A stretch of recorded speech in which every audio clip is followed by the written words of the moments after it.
Coming into the system, I felt like resource parents were people who just came in and took your children and you would never get your children back. Because no one really ever sat down and explained to me how it really works. But once I was going through the process, I learned that, you're gonna still be nervous a little bit. However, your goal is reunification.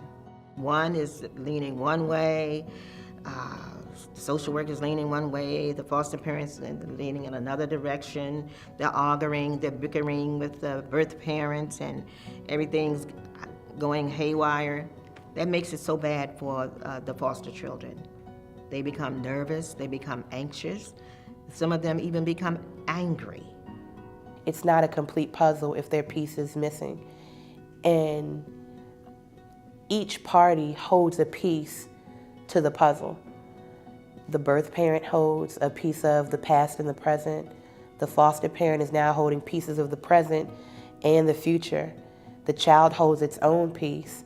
And the social worker, believe it or not, is the puzzle master that is there to put all these pieces together. So if you're neglecting pieces from one side, your puzzle's incomplete. The system used to think that it was traumatizing for a kid to see their first families, or that these communications caused confusion or problems for kids. And we're now seeing, the research is really clear, adults who've aged out of care, adult adoptees, are clear that maintaining these relationships are really important. From the perspective of a judicial officer, a judge, I can tell you that children really need to know that it's okay to be comfortable in the foster placement that they're in. They didn't choose that, but it is their fate.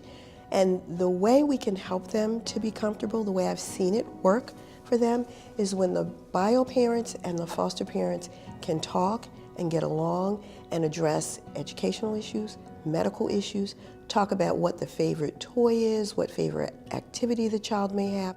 How many days do we want a birth parent to sit and wonder, I wonder if they know that he can't have Tylenol, or I wonder if they know that he can't have milk, or I wonder if they know that he has a dental appointment that he can't miss. And I wonder if she's telling him that you with me now and I'm gonna love you and take care of you because your mama didn't. Who can sleep with those thoughts running through your mind? The lawyers and the GALs and the agency really need to encourage open communication between the foster parent and the bio parent, and the social worker needs to help the family understand, the bio family understand, we're not the enemy.